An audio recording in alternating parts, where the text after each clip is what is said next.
soy o no. Les habla el visitante.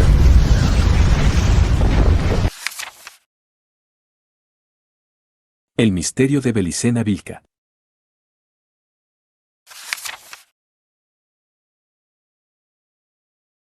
Cuarto día. Por todo lo visto, será evidente que del modo de vida estratégico solo podría proceder un tipo de cultura extremadamente austera. En efecto, los pueblos del Pacto de Sangre jamás se destacaron por otro valor cultural como no fuese la habilidad para la guerra. Es que estos pueblos, al principio, se comportaban como verdaderos extranjeros en la tierra, ocupaban la región en que vivían, quizá durante siglos, pero siempre pensando en partir, siempre preparándose para la guerra, siempre desconfiando de la realidad del mundo y demostrando una hostilidad esencial hacia los dioses extraños.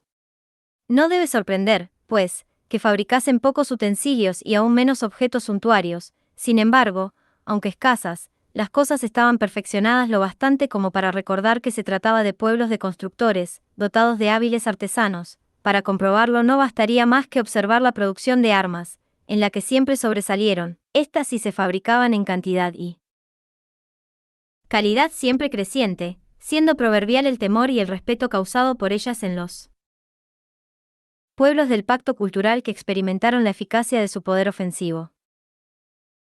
Los pueblos del pacto cultural, contrariamente a los ocupantes de la tierra, creían en la propiedad del suelo, amaban al mundo, y rendían culto a los dioses propiciatorios. Sus culturas eran siempre abundantes en la producción de utensilios y artículos suntuarios y ornamentales. Entre ellos se aceptaba que el trabajo de la tierra era despreciable para el hombre, aunque se lo practicaba por obligación. Su habilidad mayor estaba, en cambio, en el comercio, que le servía para difundir sus objetos culturales e imponer el culto de sus dioses. De acuerdo a sus creencias, el hombre había de resignarse a su suerte y tratar de vivir lo mejor posible en este mundo, tal la voluntad de los dioses, que no se debía desafiar. Y para complacer esa voluntad, lo correcto era servir a sus representantes en la tierra, los sacerdotes y los reyes del culto.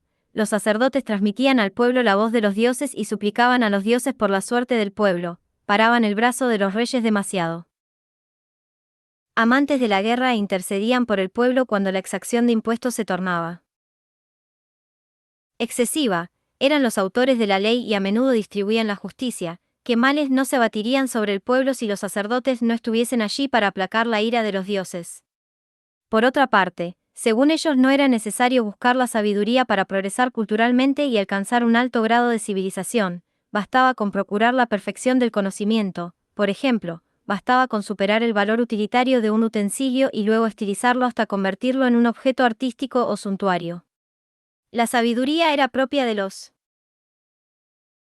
dioses y a estos irritaba que el hombre invadiese sus dominios. El hombre no debía saber sino conocer y perfeccionar lo conocido, hasta que, en un límite de excelencia de la cosa, ésta condujese el conocimiento de otra cosa a la que también habría que mejorar, multiplicando de esta manera la cantidad y calidad de los objetos culturales, y evolucionando hacia formas cada vez más complejas de cultura y civilización.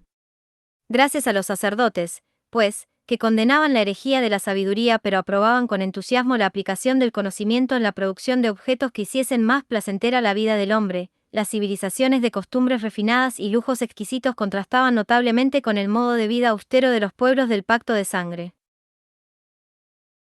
Al principio esa diferencia, que era lógica, no causó ningún efecto en los pueblos del pacto de sangre, siempre desconfiados de cuanto pudiese debilitar su modo de vida guerrero. Una caída se produciría, profetizaban los guerreros sabios, si permitían que las culturas extranjeras contaminasen sus costumbres. Esta certeza les permitió resistir durante muchos siglos, mientras en el mundo crecían y se extendían las civilizaciones del pacto cultural. No obstante, con el correr de los siglos, y por numerosos y variados motivos, los pueblos del pacto de sangre acabaron por sucumbir culturalmente frente a los pueblos del pacto cultural. Sin entrar en detalles, se puede considerar que dos fueron las causas principales de ese resultado. Por parte de los pueblos del pacto de sangre, una especie de fatiga colectiva que enervó la voluntad guerrera, algo así como el sopor que por momentos suele invadir a los centinelas durante una larga jornada de vigilancia, esa fatiga, ese sopor, esa debilidad volitiva. Lo fue dejando inermes frente al enemigo. Por parte de los pueblos del pacto cultural, una diabólica estrategia, lucubrada y pergeñada por los sacerdotes, basada en la explotación de la fatiga de guerra mediante la tentación de la ilusión. Así, se tentó a los pueblos del pacto de sangre con la ilusión de la paz, con la ilusión de la tregua, con la ilusión del progreso cultural, con la ilusión de la comodidad, del placer, del lujo, del confort, etc. Quizá el arma más efectiva haya sido la tentación del amor de las bellas sacerdotisas, especialmente entrenadas para despertar las pasiones dormidas de los reyes guerreros. Con la tentación de la ilusión, los sacerdotes procuraban concertar alianzas de sangre entre los pueblos combatientes, sellar los tratados de paz, con la consumación de bodas entre miembros de la nobleza reinante, naturalmente, como se trataba de apareamientos entre individuos del mejor linaje, y de la misma raza, a menudo no ocurría la degradación de la sangre pura. ¿Qué buscaban, entonces, los sacerdotes con tales uniones? Dominar culturalmente a los pueblos del pacto de sangre. Ellos tenían bien en claro que la sangre pura, por sí sola, no basta para mantener la sabiduría si se carece de la voluntad espiritual de ser libre en el origen, voluntad que se iba debilitando por la fatiga de guerra. La sabiduría haría al espíritu libre en el origen y más poderoso que el Dios creador, pero en este mundo, donde el espíritu está encadenado al animal hombre, el culto al Dios creador acabaría dominando a la sabiduría, sepultándola bajo el manto del terror y del odio.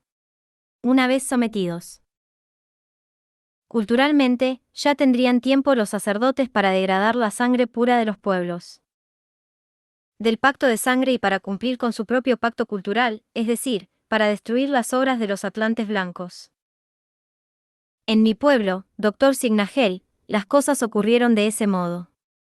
Los reyes, cansados de luchar y de esperar el regreso de los dioses liberadores, se dejaron tentar por la ilusión de una paz que les prometía múltiples ventajas. Si se aliaban a los pueblos del pacto cultural accederían a su avanzada cultura, compartirían sus costumbres refinadas, disfrutarían del uso de los más diversos objetos culturales, habitarían viviendas más cómodas, etc., y las alianzas se sellarían con matrimonios convenientes, enlaces que dejarían a salvo la dignidad de los reyes y no los obligarían a ceder, de entrada, la sabiduría frente al culto. Ellos creían, ingenuamente, que estaban concertando una especie de tregua en la que nada perdían y con la que tenían mucho por ganar, y esa creencia, esa ceguera, esa locura, esa fatiga incomprensible, ese sopor, ese hechizo, fue la ruina de mi pueblo y la falta más grande al pacto de sangre con los atlantes blancos, una falta de honor. ¡Oh, qué locura! Creer que podía reunirse en una sola mano el culto y la sabiduría. El resultado, el desastre diría, fue que los sacerdotes atravesaron las murallas y se instalaron entre los guerreros sabios. Allí intrigaron hasta imponer sus cultos y conseguir que estos olvidasen la sabiduría, y por último, se lanzaron ávidamente a rescatar las piedras de Venus, las que remitían con presteza a la fraternidad blanca mediante mensajeros que viajaban a lejanas regiones. Solo muy pocos iniciados tuvieron el honor y el valor de resistirse a tan repudiable claudicación y dispusieron los medios para preservar la piedra de Venus y lo que se recordaba de la sabiduría. Entre tales iniciados, se contó uno de mis remotos antepasados, quien engastó la piedra de Venus en la guarnición de una espada de hierro. Era aquella un arma de imponente belleza y notable simbolismo. Además de sostener la piedra de Venus, el arriá se quebraba hacia arriba en dos gavilanes de hierro que protegían la empuñadura y daban al conjunto forma de tridente invertido. La empuñadura, por su parte, era de un hueso blanco como el marfil, pero espiralado, y se afirmaba con convicción que pertenecía al cuerno del barbo unicornio, animal mítico que representaba al hombre espiritual, y el pomo, de hierro como la hoja, poseía también un par de gavilanes elevados, que formaban un segundo tridente invertido. En la Edad Media, como se verá, otros iniciados le grabaron en la hoja la inscripción, Honor et Mortis. Pues bien, ese iniciado estableció la ley de que aquella arma debía pertenecer solamente a los reyes del linaje original, a los descendientes de los atlantes blancos. Vanos fueron, en este caso, los intentos hechos por generaciones de sacerdotes para deshacerse de la espada sabia, denominada así por el pueblo. Como verá, se la conservó mientras se pudo, y luego, cuando ello ya no fue posible, se la mantuvo oculta hasta los días de Lito de Tarsis, el antepasado que vino a América en 1534. Lo repito, la locura de reunir en una sola estirpe el culto y la sabiduría causó un desastre en los pueblos del pacto de sangre, la interrupción de la cadena iniciática.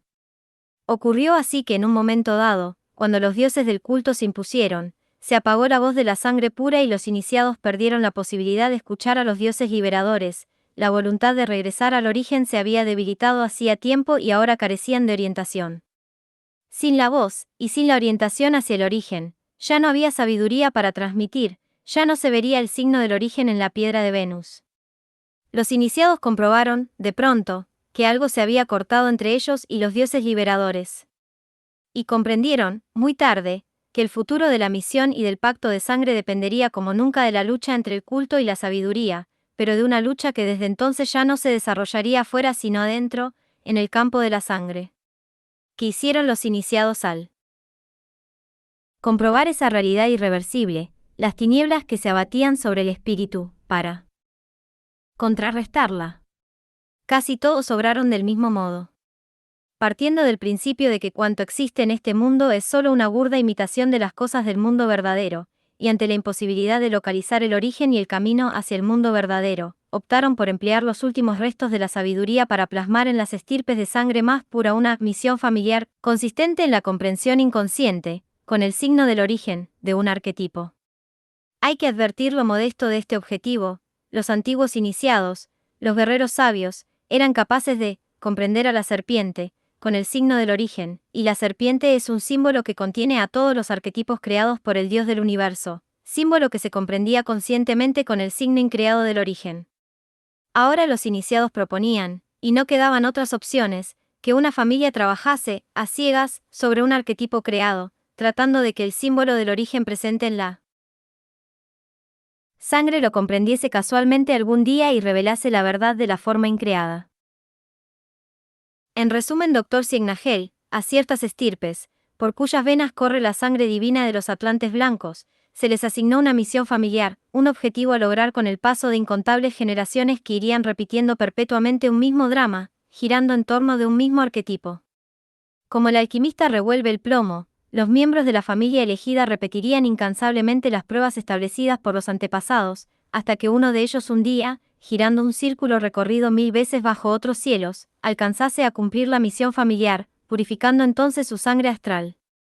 Se produciría así una transmutación que le permitiría remontar la involución del Kali Yuga o Edad Oscura, regresar al origen y adquirir nuevamente la sabiduría. Es obvio aclarar que la misión familiar sería secreta y que actualmente es desconocida para los miembros de las estirpes descendientes de los atlantes blancos. La misión exigía el cumplimiento de una pauta específica cuyo contenido no tendría relación necesaria con las metas o objetivos de la comunidad cultural a la que pertenecía la estirpe elegida. Inclusive, según la época, la pauta podría resultar incomprensible o simplemente chocar contra los cánones culturales en boga. Pero nada de esto importaría porque la misión estaba plasmada en la sangre familiar, en el árbol de la estirpe, y las ramas descendientes irían tendiendo inevitablemente hacia la pauta, en un esfuerzo inconsciente y sobrehumano por superar la caída espiritual. Desde luego, la pauta específica describía el arquetipo al que se tendría que comprender en la sangre, con el símbolo del origen, para trascenderlo y llegar hasta la forma increada. A algunas familias, por ejemplo, se les encomendó la perfección de una piedra, de un vegetal, de un animal, de un símbolo, de un color, de un sonido, de una función orgánica determinada o de un instinto, etc. La perfección de la cosa pautada requería penetrar en su íntima esencia hasta tocar los límites metafísicos, es decir, hasta ajustarse a la forma perfecta del arquetipo creado. Por consiguiente, considerando que el arquetipo creado es solo una mera copia de la forma increada, sería posible orientarse nuevamente hacia él. Origen si se comprendía el arquetipo con el símbolo del origen presente en la sangre pura, y allí estaba la sabiduría. La misión familiar no culminaba, pues, con la simple aprehensión trascendente del arquetipo creado, sino que exigía su recreación espiritual. Partiendo de una cualidad existente en el mundo, se volvería sobre ella una y otra vez, incansablemente, durante eones, hasta penetrar en la íntima esencia y concretar su perfección arquetípica. Se recrearía, entonces, a la cualidad en el espíritu y se la comprendería con el símbolo del origen.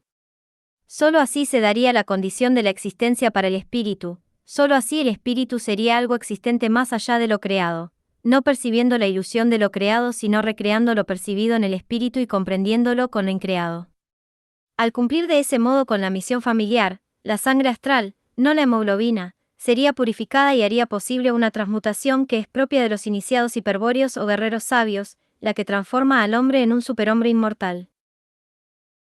En el curso de esa vía no evolutiva, los convocados, los llamados a cumplir con la misión familiar, serán capaces de crear, mágicamente, varias cosas. Los iniciados en el misterio de la sangre pura obtienen, por ejemplo, un vino mágico, soma, ahoma o amrita, luego de una destilación milenaria del licor pautado, este es incorporado a la sangre, recreado, como un néctar transmutador. También la manipulación del sonido permite arribar a una armonía superior, a una música de las esferas, el espíritu, vibrando en una nota única, Om, recrea la esencia inefable del Logos, el verbo creador. Y tanto aquel néctar como este sonido, u otras formas arquetípicas semejantes, pueden ser recreadas en el espíritu y comprendidas por el símbolo del origen, comprendidas por lo increado, abriendo así las puertas al origen y a la sabiduría.